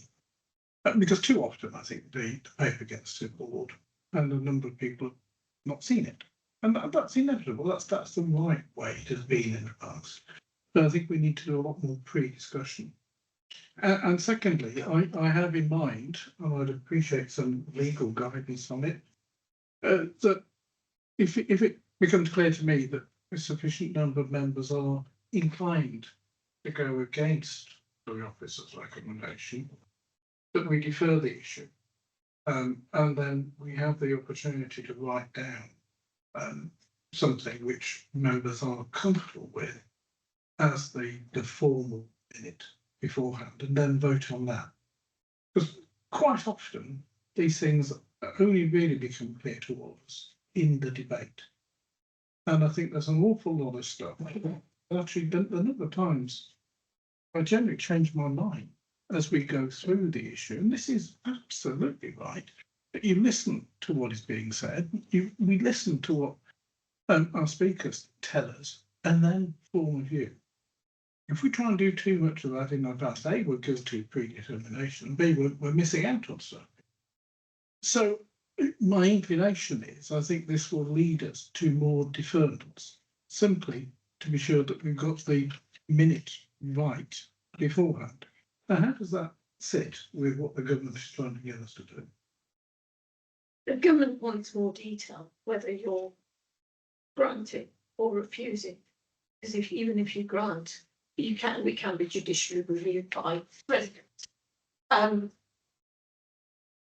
We can look into it. We can also look at having a short break, have those discussions, looking at what objections or what recommendations or what you want minuted within the recommendation. So there are possibilities for maybe having a short break rather than a full deferment to next committee. So there are potential avenues to consider. Thank you, that's helpful. So, members, I think what I propose, rather than that we note the report, is that A, we note it, but B, we have a working party amongst the members of the board to determine with legal and professional planning guidance as to what is the right way for us to get to this point. When you look at the majority of applications the council has, 5% are dedicated. And of the bulk of those, yeah, I think it's a tiny number that are brought from delegation to the board. Tiny numbers. Within that, a substantial number of applications are determined in line with the officer's recommendation. 95+% of our determinations are made not by a majority vote, but by a unanimous vote. So the opportunity, looking backwards, to project the future, we're not going to have a lot of it, but it's important that we get it right. And we all understand, and we all feel like we have a fair ability to contribute to the decision-making process. Otherwise, that is totally anti-democratic. So I think we need to work out how, as an authority, we'll deal with this and be sure that we stay on the right side of the rules. That's how I feel. I know that once we're appointed to the planning committee, we have to make our own assessments on this, but we are elected councillors within our constituencies. And sometimes there are planning issues that come up within everything that generate a lot of public heat. And they expect their councillors to represent them on this. And sometimes that's very difficult. I mean, there's been occasions when in the past when I've had to disagree with something that I'm perfectly happy with, because there's a weight of expectation within my ward at the time, going back a few years, that would expect me to represent their views on something that's important to them. And the fact that we're now being told the government says you can't do this and you can't do that is compromising our ability to be able to reflect and represent the views of our constituents sometimes.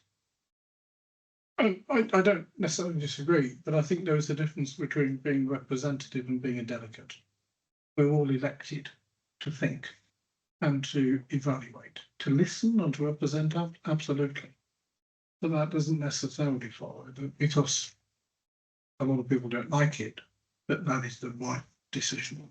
Sometimes, no matter, even, I mean, the number of times I've had to vote for applications, which in my heart I've disagreed with. But like Councillor Burke said earlier on, that I can't find a planning reason. And sometimes, even though I'm struggling to find a planning reason, we come up with something. But I think it's important that within this, that whether we are representing our own innate opinion or the representation of our electorates, that we are documenting properly what we want to get to. Because the worst thing in the world is to make a decision and then have it overturned because we got the administration wrong rather than the policy treatment wrong. So are you happy that we set up a working group to look at how we deal with it? Yeah, we can. And if you leave it with me, I'll talk to Councillor Phillips, Councillor Melia, and Councillor, well, three of you really. We want all the groups to be participant to how we deal with this. Are we all happy with that? So, all those in favour? Thank you very much.